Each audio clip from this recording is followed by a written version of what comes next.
بسم اللہ الرحمن الرحیم۔ السلام علیکم ورحمۃ اللہ وبرکاتہ۔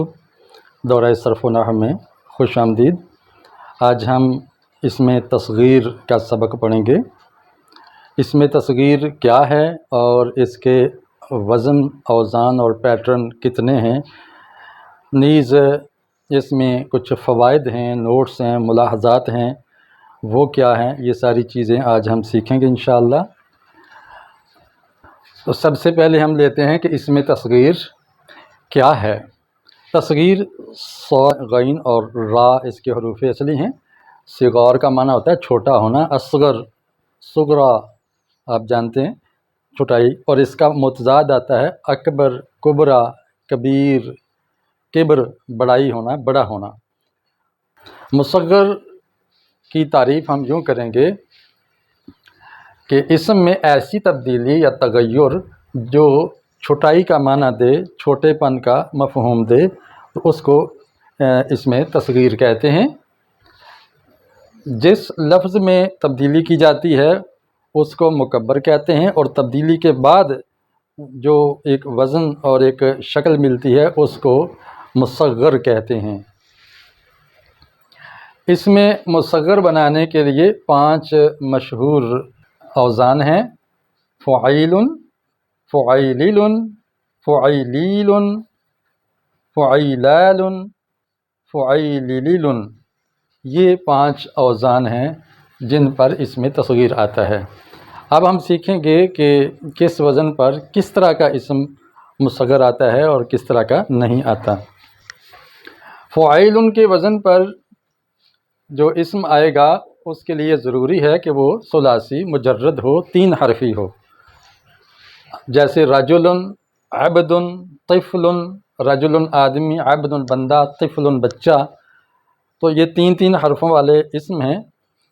ان اسماء کی تصغیر آئے گی فعیل کے وزن پر رجل سے رجیل یعنی چھوٹا مرد، عبد غلام یا بندہ، عبید چھوٹا بندہ، چھوٹا غلام، طفل بچہ، اور طفیل ہو گیا چھوٹا بچہ۔ فعیلیل کے وزن پر اس میں تصغیر ایسا اسم آئے گا جو ثلاثی مزید فی ہو، اوپر تھا مجرد، یہ ہے ثلاثی مزید فی، اس میں کوئی حروف اصلی 3 سے زائد بھی کوئی حرف آ گیا ہو مزید اس کے اندر، اس کو اس میں ثلاثی مزید فی کہتے ہیں، جیسے مضربن ہے یا مضربن ہے۔ یا پھر رباعی ہو، رباعی مجرد ہو، یا خماسی ہو، 4 حرفی اسم ہو، 5 حرفی اسم ہو، تو اس کی اس میں تصغیر فعیلیل کے وزن پر آئے گی۔ البتہ ایک شرط یہ ہے کہ اس کا چوتھا حرف مدہ نہ ہو، الف مدہ، واو مدہ، یا مدہ یہ نہ ہو، تو تب فعیلیل کے وزن پر اس کی اس میں تصغیر آئے گی، جیسے مضرب سے مضیرب، جعفر سے جعیفر، سفرجل سے سفیرجن۔ اس میں تصغیر کے وقت ہم نے لام کو حذف کر دیا ہے، صرفیوں نے ایسے ہی کیا ہے۔ اس میں دیکھیں کہیں بھی حرف مدہ نہیں ہے، اور اگر کہیں حرف مدہ ہو ثلاثی اسم میں، رباعی میں یا خماسی میں، چوتھا حرف مدہ ہو، تو پھر وہ فعیلیل کے وزن پہ آئے گا، جیسے مضراب ہے، دیکھیں مضراب، قرطاس، اس میں دیکھیں میم، ضاد، را، یہ 3 حرف ہو گئے، اور چوتھا حرف الف آ رہا ہے، الف مدہ۔ قرطاس کے اندر بھی قاف، را، طا، یہ 3 حرف صحیح ہیں، اور آگے الف مدہ ہے، تو چوتھی جگہ پہ حرف مدہ آئے تو پھر اس کی تصغیر فعیلیل کے وزن پر آئے گی، تو مضراب سے بن جائے گا مضیریب، قرطاس سے بنے گا قریطیس، اور اگر خماسی اسم ہے خندریس، جیسے خندریس، یہ میں لکھ کے دکھا رہا ہوں، خندریس، 1 2 3 4 5 6، یہ 5 حرفی ہے، خماسی ہے، لیکن اس کا آگے یا مدہ بھی آ رہی ہے، تو اس کی تصغیر بھی فعیلیل کے وزن پر آئے گی۔ خندریس سے بن جائے گا خدیریس، اس میں سے نون حذف کر دیا جائے گا۔ نمبر 4 وزن ہے فعیلال۔ اس وزن پر کون سی تصغیر آئے گی؟ اس میں ثلاثی مزید کی جو کہ فعلان کے وزن پر ہو یا افعال کے وزن پر ہو، ان دو اوزان میں سے کسی وزن پر اگر کوئی ثلاثی مزید فی آ جاتا ہے تو پھر اس کی اس میں تصغیر فعیلان کے وزن پر آئے گی، جیسے سکران یہ ہے فعلان کے وزن پر، اور اجمال افعال کے وزن پر ہے، تو سکران کی تصغیر آئے گی سکیران فعیلال، اجمال کی اجیمال۔ نمبر 5 فعیلیل، بڑا مشکل سا ہے اور عام طور پہ ہمارے عربی میں استعمال بھی نہیں ہوتا، چونکہ یہ اب صرف کے اندر یہ موجود ہے، سبق تو میں پڑھا رہا ہوں، وگرنہ میرا مزاج یہ ہے کہ جو عام بول چال میں قرآن و سنت پڑھتے ہوئے لفظ ہم پڑھتے ہیں انہی سے ہی ہم گرامر کشید کریں۔ فعیلیل کے وزن پر خماسی مجرد کی ہی تصغیر آتی ہے صرف، جیسے سفرجل سے سفیریجیل۔ اب کچھ ملاحظات ہیں، کچھ فوائد ہیں۔ پہلا فائدہ یہ ہے کہ مؤنث مانوی کی جب تصغیر کی جائے گی تو اس میں تا واپس آ جائے گی، جیسے ارض ہے نا، ارض یہ مؤنث مانوی ہے، جب اس کی تصغیر کریں گے تو اس میں تائے تانیث بھی لے کے آئیں گے، ارض ان سے اریزاتن، شمس ان سے شمیستن، یہ مؤنث مانوی ہے۔ قرآن میں یا حدیث میں یا عربی میں جہاں بھی ارض یا شمس استعمال ہوگا اس کی صفت، اس کے لیے ضمیر، اس کے لیے صیغہ وہ مؤنث کا استعمال ہوتا ہے، لہٰذا یہ مؤنث مانوی ہے، یعنی لفظاً تو یہ مذکر نظر آ رہا ہے ارض اور شمس، لیکن استعمال یہ مؤنث ہوتا ہے۔ نمبر 2 علامت تانیث کو، تثنیہ کو، جمع کو اور علامت نسبت کو باقی رکھا جاتا ہے تصغیر کرتے ہوئے۔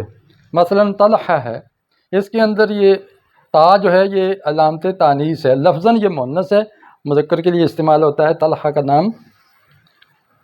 جب ہم اس کی تصغیر کریں گے تو یہ تا کو ختم نہیں کیا جائے گا، یہ آ جائے گا طلیحۃن، تو تا کو ہم باقی رکھیں گے۔ حبلہ، یہاں دیکھیں الف مکسورہ، یہ تانیث کا الف مکسورہ ہے، مؤنث کی علامت ہے، تو حبلہ کی تصغیر حبیلہ آ جائے گی اور علامت باقی رہی ہے۔ حمراء میں دیکھیں یہ الف ممدودہ ہے اور مؤنث کے لیے ہے، اس کی جب ہم نے تصغیر کی تو حمیراء بن گیا اور علامت باقی رہی۔ رجلان تثنیہ ہے، اس کی علامت تثنیہ تصغیر میں باقی رہے گی، رجیلان۔ ہنداتن یہ جمع مؤنث سالم ہے تو علامت جمع تصغیر میں باقی رہی، حنیداتن بن گیا۔ بصری میں یا ہے نسبت کی، تصغیر میں یہ نسبت کی یا باقی رہی، بصیری۔ آپ دیکھ رہے ہیں کہ ان سب کی تصغیر فعیل کے وزن پر آ رہی ہے، اس لیے کہ یہ ثلاثی ہے۔ البتہ جہاں واحد تھا تو یہاں تثنیہ، مؤنث اور جمع اور نسبت کی بھی مثالیں لا کے مزید واضح کر دیا گیا ہے۔ ایک اور چیز جو ملاحظہ کرنی چاہیے کہ اگر کسی لفظ میں تعلیل ہوئی ہو کسی اسم میں اور تعلیل ہو کے 6 حرفی سے وہ 2 حرفی رہ گیا ہو تو تصغیر کرتے ہوئے وہ حذف شدہ حرف واپس آ جائے گا۔ اب دیکھیے مز سے منیز ہو گیا، اس کا مطلب ہے کہ مز کے اندر نون حرف اصلی تھا، منزو، جو کہ حذف ہو گیا تھا اور پیچھے 2 حرف بچ گئے تھے تو تصغیر میں وہ واپس آ گیا۔ عیدتن سے وعیدتن تثنیہ بن گیا، تصغیر بن گیا ہے، اس میں واو حذف تھی، وعدتن تھا تو واو واپس آ گئی۔ ابن اصل میں بنون تھا تو اس واو کو حذف کر کے اس کے بدلے میں شروع میں حمزہ لایا گیا تھا بنون سے، جب ہم نے اس کو مصغر کیا ہے تو یہ واو واپس آ گیا تو بنیون ہو گیا۔ اب سوال ہے کہ یہ واو سے یا کیسے ہوا، تو یہ تعلیلات کا میرا آپ چیپٹر سنیں گے، سبق سنیں گے، اس کے اندر یہ ساری چیزیں بتائی گئی ہیں۔ اب بنتن ہے، اس کی تصغیر آ گئی ہے بنیتن، تو یہاں بھی دیکھیں یا جو ہے وہ واپس آ چکی ہے۔ ایک اور چیز کہ اسم میں اگر الف دوسری جگہ ہو تو وہ واو میں تبدیل ہو جائے گا. دیکھیے ضاربن ہے، یہ ایک اسم ہے، واحد ہے، دوسری جگہ پہ الف آیا ہوا ہے تو یہ الف واو میں تبدیل ہو جائے گا تصغیر کرتے ہوئے ضویریبن. اور حمارن میں دیکھیں پر الف ہو تو وہ واو میں تبدیل نہیں ہوگا بلکہ یا میں بدلے گا، حمار سے بن جائے گا حمیرن. تو یہ تھا اس میں تصغیر کا سبق. یاد رکھیے کہ اس میں تصغیر کس لیے کی جاتی ہے، مصغر کیوں بنایا جاتا ہے. پیار محبت کے طور پر بھی بچوں کا کسی کا بھی نام ہم چھوٹا رکھ لیتے ہیں، نک نیم رکھ لیتے ہیں چھوٹائی کا معنی دینے کے لیے. کبھی حقارت کے لیے ہوتا ہے اور کبھی پیار کے لیے ہوتا ہے تو کبھی شناخت کے لیے ہوتا ہے. تو مختلف انداز سے ہم مصغر بناتے ہیں مختلف مقاصد کے لیے. یاد رکھیے کہ جو جلیل القدر ہستیاں ہیں، اللہ ہے، انبیاء ہیں، فرشتے ہیں، تو ان کی ہم تصغیر نہیں کریں گے کیونکہ ان کی تو عظمت ہی عظمت ہے، اس کے اندر چھٹائی نہیں ہوا کرتی. امید ہے کہ آپ کو آج کا لیسن سمجھ آیا ہوگا. میں نے شروع میں وقفہ تھوڑا سا دیا ہے، آپ اگر اسکرین شاٹ لینا چاہیں تو آپ ری پلے کر کے اس کا اسکرین شاٹ بھی لے سکتے ہیں کیونکہ یہ خاکہ آپ شاید ہی کسی کتاب میں اس طرح کا ملے. تو میں نے آپ کے سامنے سہولت کے لیے یہ خاکہ بنایا ہے، ایک ڈایاگرام بنایا. ڈایاگرام کے ذریعے سمجھنا ذرا آسان ہو جاتا ہے. ویڈیو پسند آئی ہو تو لائک کیجئے، جو سیکھا ہے دوسرے کو سکھائیے. لرن اینڈ ٹیچ، سیکھو اور سکھاؤ، یہی اس چینل کا مقصد ہے. نئے ہیں تو چینل کو سبسکرائب کریں اور بیل آئیکن کو دبانا مت بھولیے تاکہ آپ کو ہر نئی آنے والی ویڈیو کا نوٹیفیکیشن مل سکے. اللہ تعالیٰ سے ہم دعا کرتے ہیں اللہ ہمیں علم دین سیکھنے اور اس کے تمام رولز اور ٹولز کو سمجھنے کی توفیق عطا فرمائے. السلام علیکم ورحمۃ اللہ وبرکاتہ.